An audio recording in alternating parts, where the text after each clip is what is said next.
Kanole Horror Story. Mga antingerong nanghahanting ng aswang. Isang araw, si Kanole ay nagtitinor ng kanyang mga gulay nang biglang dumating ang kanyang kapanalig. "Oh, kapanalig! Ikaw pala, kamusta?" tanong dito ni Kanole. Heto, ayos naman." "Aba, at anong atin? Napasugod ka.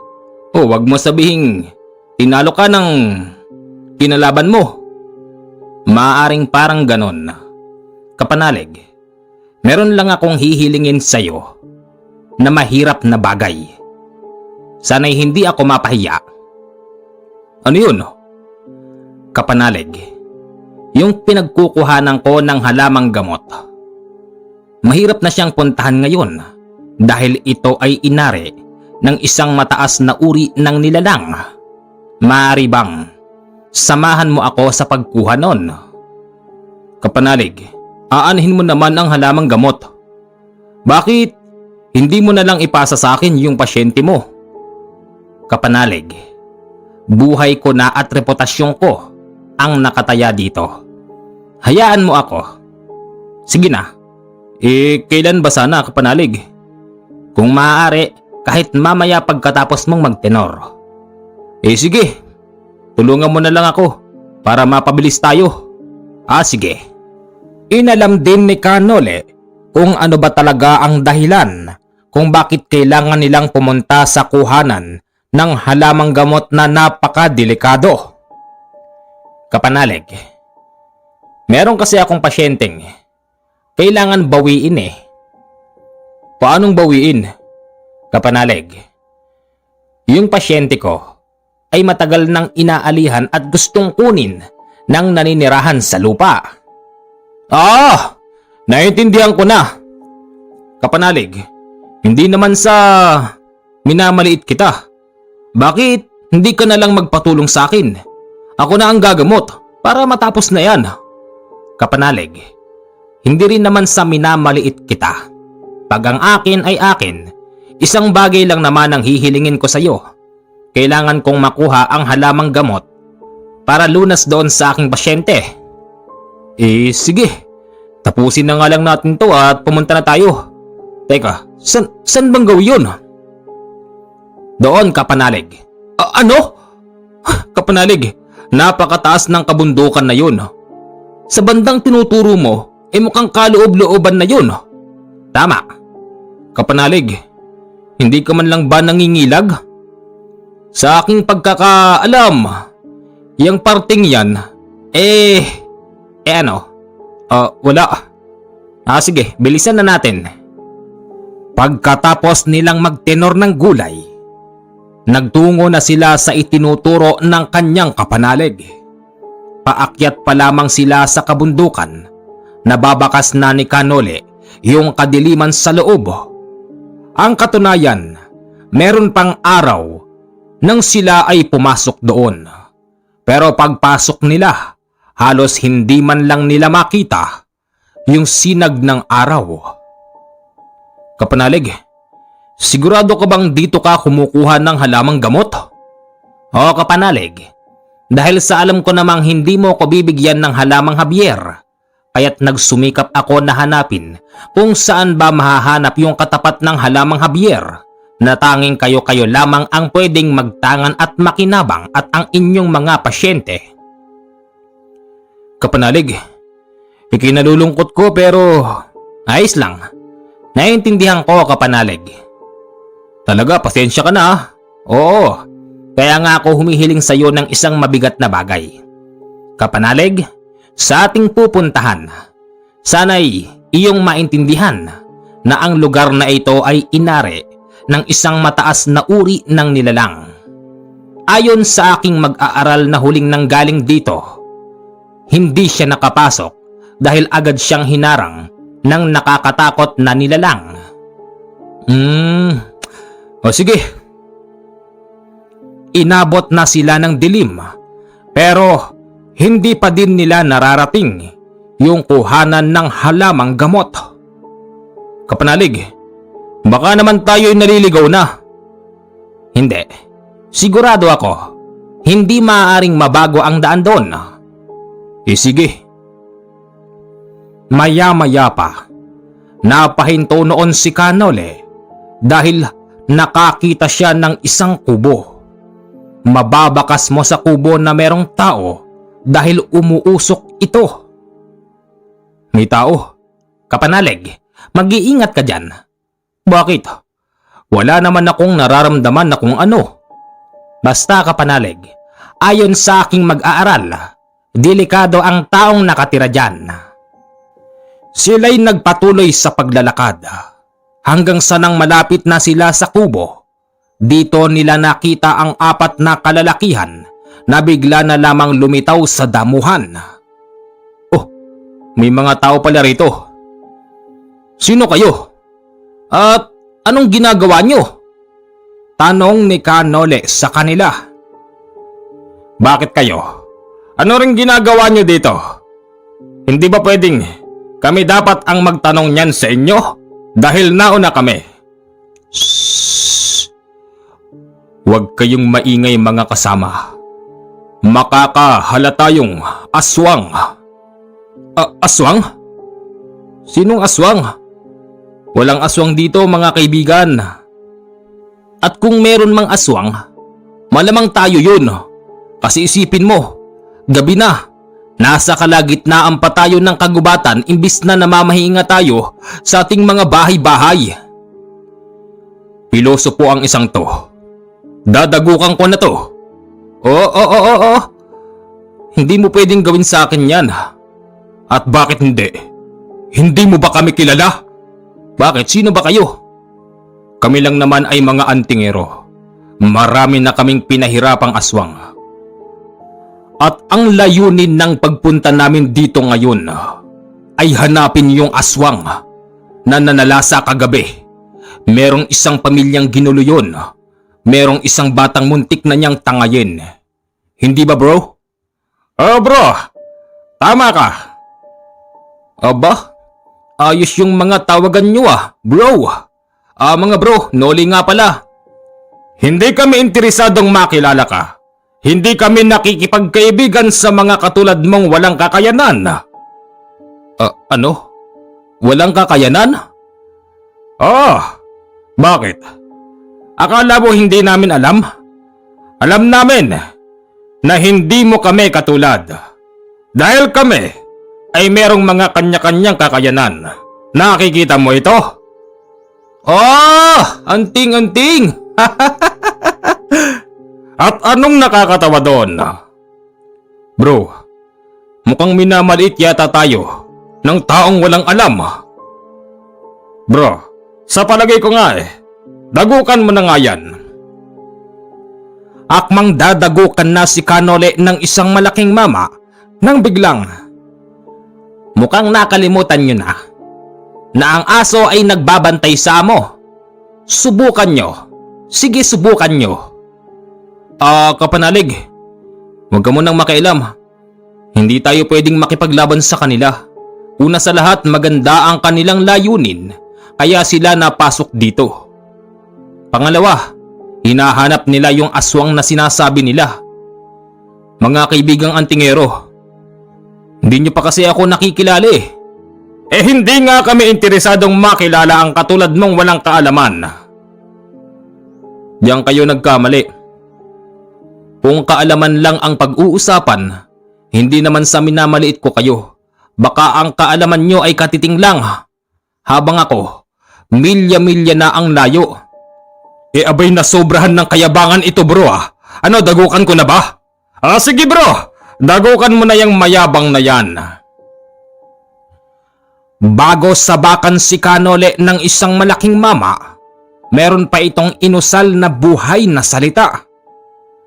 Kasabay nun, yung pagbira nito kay Kanole pero sinaranggan niya ito ng kanyang kaliwa. Kaibigan, alam ko ang ibig sabihin ng inusal mong buhay na salita. Alam mo bang ginagamit ko din yan? At alam mo bang kulang yung sinambit mo? Yan ang hirap sa inyo Mag-aaral kayo ng lihim na karunungan pero napakalaki ng kulang. Ang lakas mo. Saan mo nakuha ang lakas na yon? Paano mo nasaranggay ang suntok ko? Bro, hindi tayo magkakakilala. Pero sa pagkakataon na ito, dapat kilalanin nyo muna yung susuntukin nyo. Habang sila'y nagkakaalitan, kanina pa pala nakasilip ang matandang kanilang patutungkulan. Napansin ito ng isang antingero at sinabing, "Itigil nyo na yan! Yung matandang hinahanap natin, ayun siya!"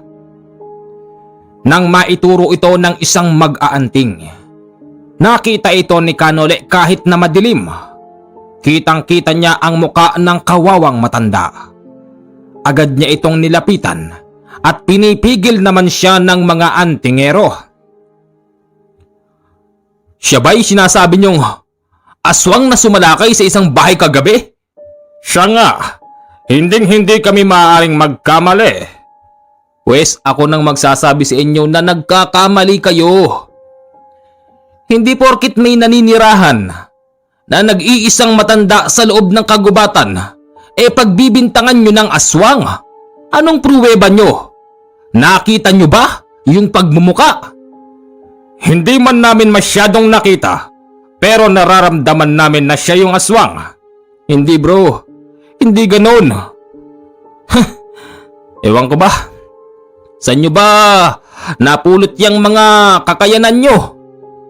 Teka nga, kung magsalita ka kanina ka pa parang ang dami-dami mong alam. Oo, talagang marami akong alam. Alam nyo kung tutusin, yung mga anting-anting nyo wala namang silbi yan Oo, walang silbi yan mga bro. Nanang, ayos lang ho ba kayo, Nanang? "Ayos lang ako. Sino ba yung mga kasama mo? Nag-aaway yata kayo." Hindi ho. Nag-uusap lang po kami." Nanang, matulog na ho kayo. Pasensya na po sa abala." Hindi na ako magkakatulog. Alam mo naman kaming mga matatanda. Mababaw na ang tulog namin kaya't kung tutuusin, ayaw namin nang naaabala ang aming pagtulog. Kayo kasi, ang ingay-ingay nyo. At bakit ba hinawakan mo ang matandang yan? Baka kagating ka niyan, bro. Hindi. Bro, hindi niya ako kakagatin. Hindi siya aswang. Ano? Pinagbibintangan niyo ba akong aswang? Hala Diyos por santo.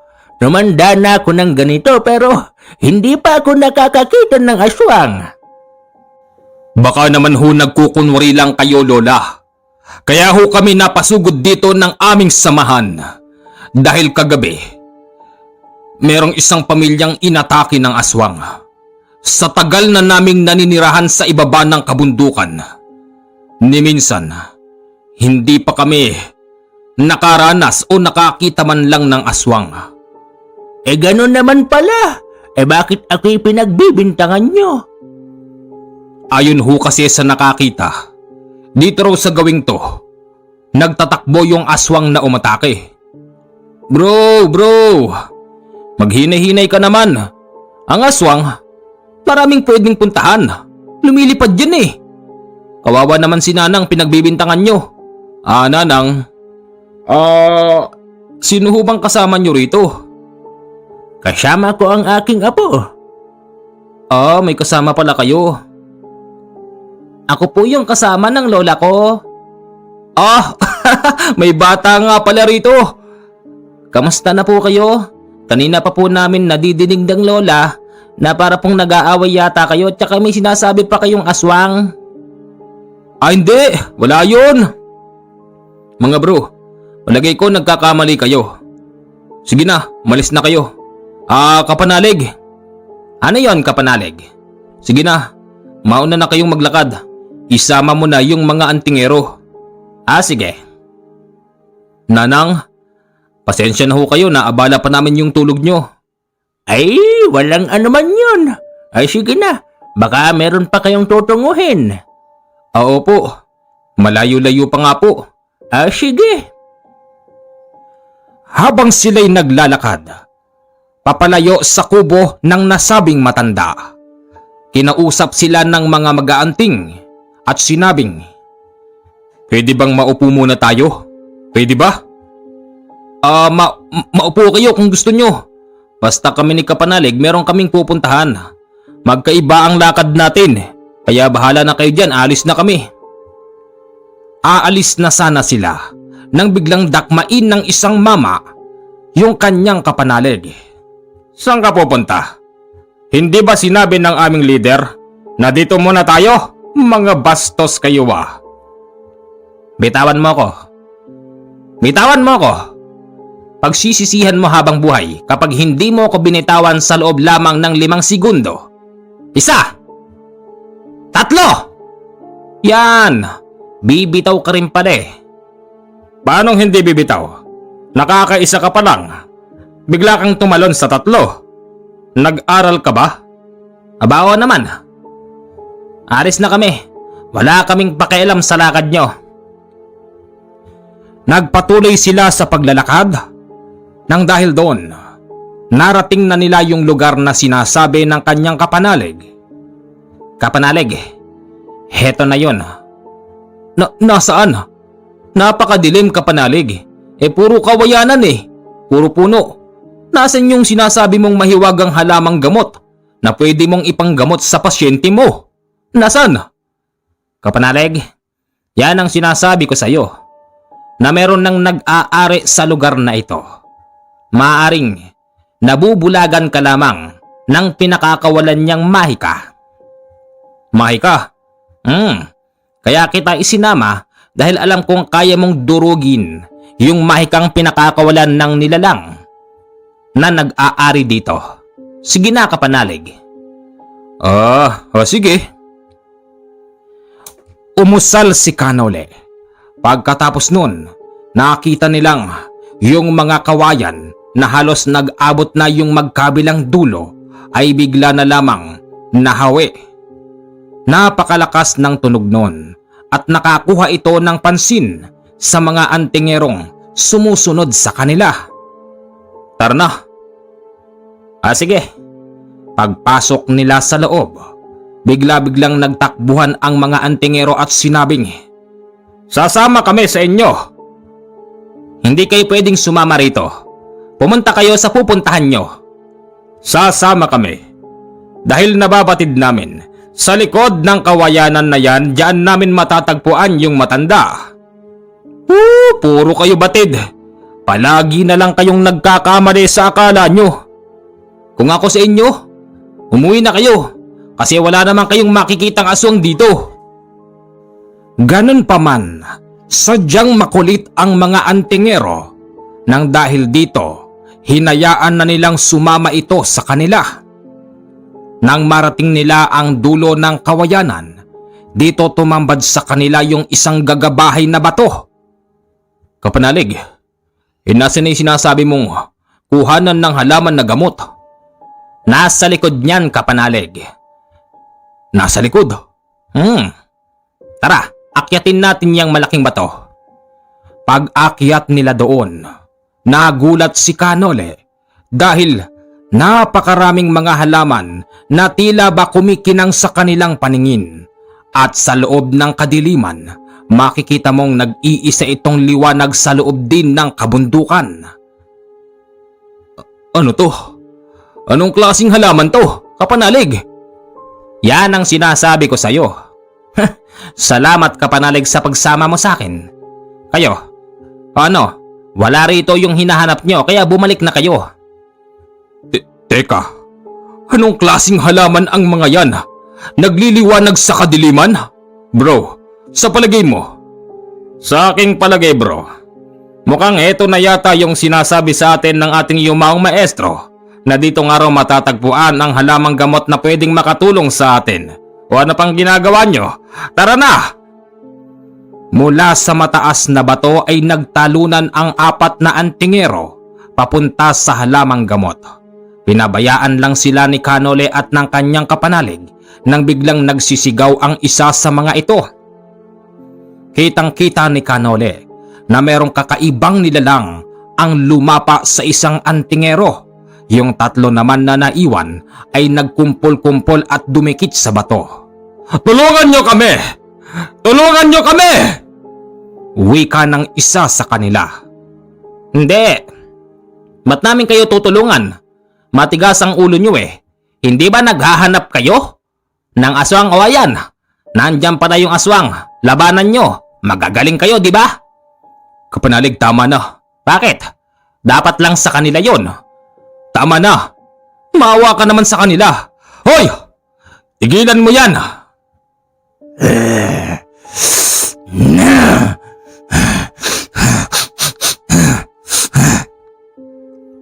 Ganon lang ang binabalik sa kanila ng umataking nilalang.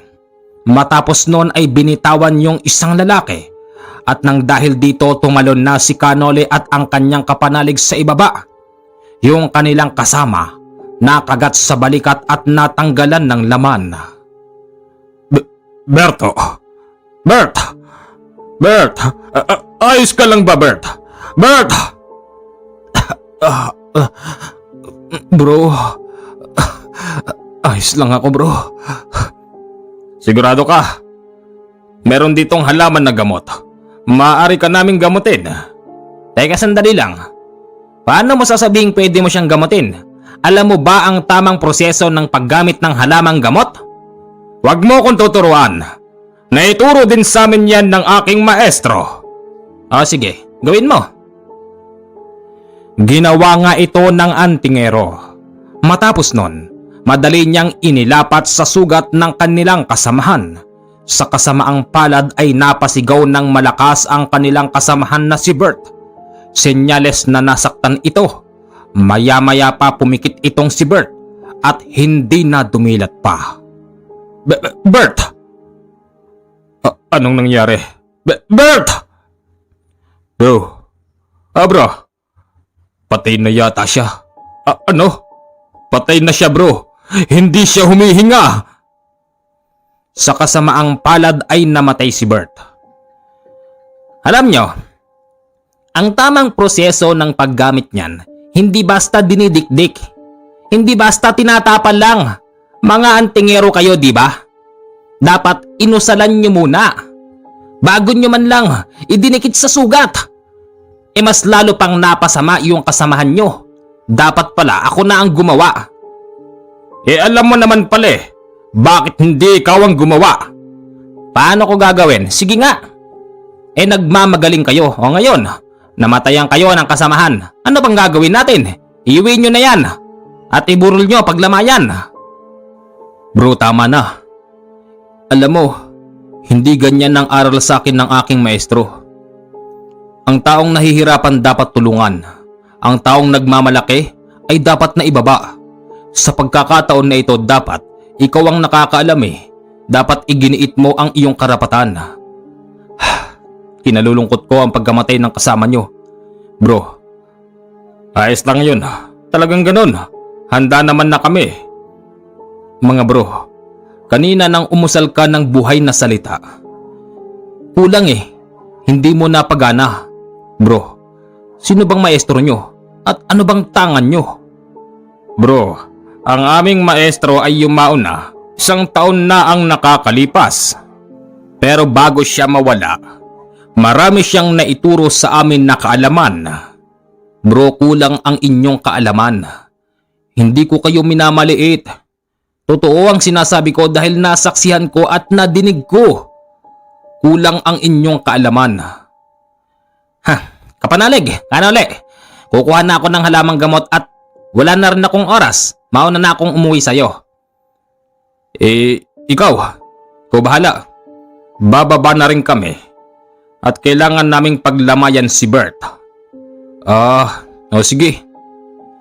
Inakala nilang lahat na ganun-ganun lang kadali ang umalis sa lugar na yon. Dahil meron pala itong tinatawag na tamang oras ng pagsasarado ng kawayanan. Akmang tatalon na muli sila sa bato nang biglang sumarado ang kawayanan. Kanole, pwede bang basagin mo uli? Ginawa naman yon ni Kanole, Pero sa pagkakataon na yon ay tila ba hindi gumana ang kanyang pangbasag sa mahikang pinakawalan ng nag-aari sa buong lugar. Oh, ano nangyari? Bakit parang wala lang? Ay, malakas ang naninirahan dito. Yung nakita nating umatake sa antingero, malamang hindi pa siya yun. Iba pa.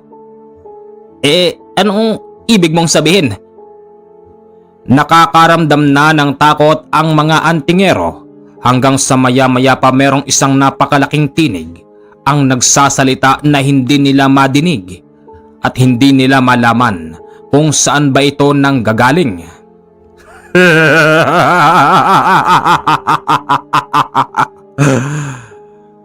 Mga tampalasan, masyado kayong hibang. Anong akala nyo? Makakaalis kayo sa aking pag-aari? Iwanan nyo ang patay. Iwanan nyo. Diyan pa lang kayo makakalampas. Sinagot naman ito ni Kanole. Anong iwanan? Hindi namin iiwanan dito. Ang bangkay bakit? Anong gagawin mo? Kakainin mo? Ano ka, aswang? Kung ikaw lang din naman ay aswang na mataas ang uri, pwes pwede bang magpakita ka sa akin? Ganun ba? Sige. Lalabas ako't antayin mo ko dyan. Maya-maya pa nagpakita nga ito sa kanila. Nakaharang ito sa kawayanan na kanilang dadaanan. Sinasabi ko na nga ba, isa ka lang ding aswang. Kapanalig, yan ba'y sinasabi ng mag-aaral mo na isang mataas na uri ng nilalang?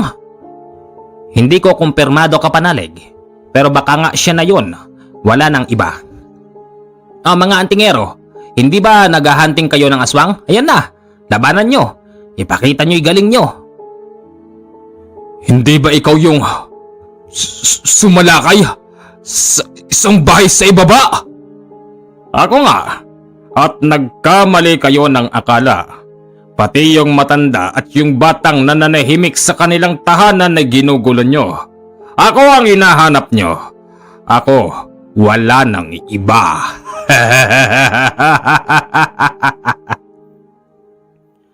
Nagalit yung tatlo pang mga antingero. Sumugod ang mga ito at naglabas sila ng kani-kanilang itak. Pero kahit na anong itak ang gawin nila sa taong yun, bigla na lamang itong nawawala sa kanyang kinatatayuan at pag merong pagkakataon, tumitilapon yung tatlong antingero dahil sinisipa lang sila nito. Akala ko ba magaling ang mga antingero? O ano na? Asan na ang galing nyo? Muli na namang lumaban ang mga ito. Pero sa pagkakataon na yon gumamit na sila ng usal. Naiintindihan ni Kanole ang inuusal ng mga ito pero hindi kumpleto. Nang dahil doon, sinabi sa kanila ni Kanole na itigil na ang pakikipaglaban dahil kulang ang kanilang kaalaman at baka sila'y masawi lamang sa kanilang ginagawa. Hindi naman nakinig sa kanila ang mga ito, bagkos nakuha pang magyabang ng isa.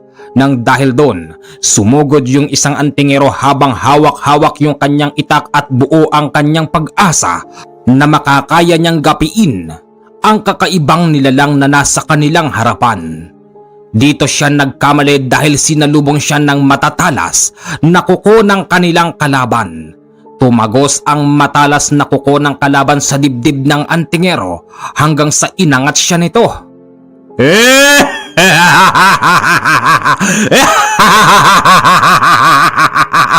Sino pa? Sino pang susubok sa inyo?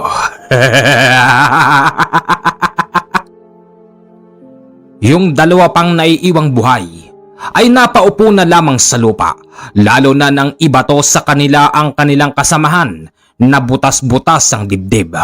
Makikita mo yung dibdib ng antingero na parabang tinarakan ng mga nagtatalasan na kutsilyo.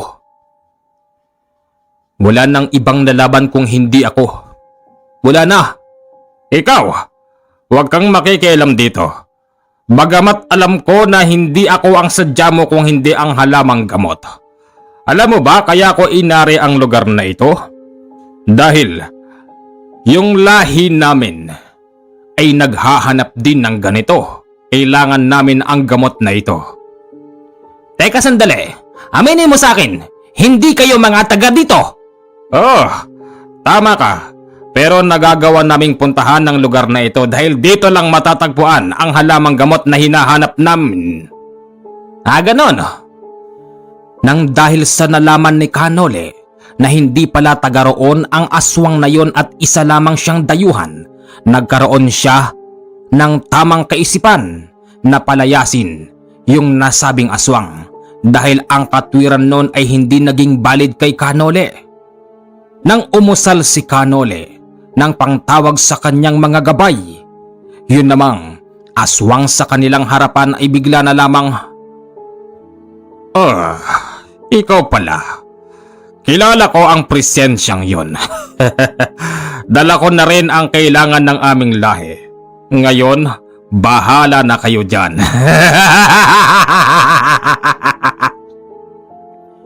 Bigla na lamang yun lumipad. At yung kawayanan ay bigla na lamang nahawi yung mga tinik nitong nakaharang. Kapanalig, bakit di ka gumawa ng paraan? Bakit di mo siya pinabagsak? Kapanalig, sa tulin ng kanyang pag-alis dito, hindi na yun aabutan ng pakakawalan ko. Sayang ang buhay. Sayang. Siguro ang nararapat na lang, sunugin na lang natin ang taniman ng halaman na gamot. Bakit? Kailangan yun. Bakit nga? Para hindi na ito puntahan pa ng kung sinong tao. Dahil anumang oras babalik at babalik yung aswang na yun para kumuha ng halamang gamot dito sa atin. Di baling dun na lang siya manggulo sa kanila. Kapanalig, ito ang tandaan mo. Darating ang araw, magkikita rin kami kung sino man ang aswang na yan. Kayo mga antingero, kung gusto nyo pang matuto, pwes puntahan nyo ko sa bahay ko. Heto, isinulat ko dyan ang aking tamang address. Kung gusto nyong matuto pa ng husto, puntahan nyo ko, wag nyong sayangin yung mga kaalaman nyo at sarili nyong kagustuhan. Nagsasayang lang kayo ng buhay. Tila ba nahimasmasan ang mga antingero nang dahil dito madali na nilang ibinaba ang patay nilang kasamahan. Mga kababayan, hanggang dito lamang po ang kwento. Sasabihin nyo na naman, bitin. Wala po tayong magagawa . Hanggang dito lang po ang ibinahagi sa atin. At pagkatapos po ng pangyayaring yon, yung kapanalig ni Kanole ay umuwi na rin. At sa kabutihang palad na pagaling niya ang kanyang pasyente at nabawi pa ang buhay nun mula sa kalaban na umaari sa kaluluwa ng kanyang pasyente. Mga kapanalig, mga kaibigan, pakidalaw naman po yung isa kong channel na Misteryo ng Bayan. Akin po yun. Hanggang dito na lang po at maraming salamat po sa inyong lahat.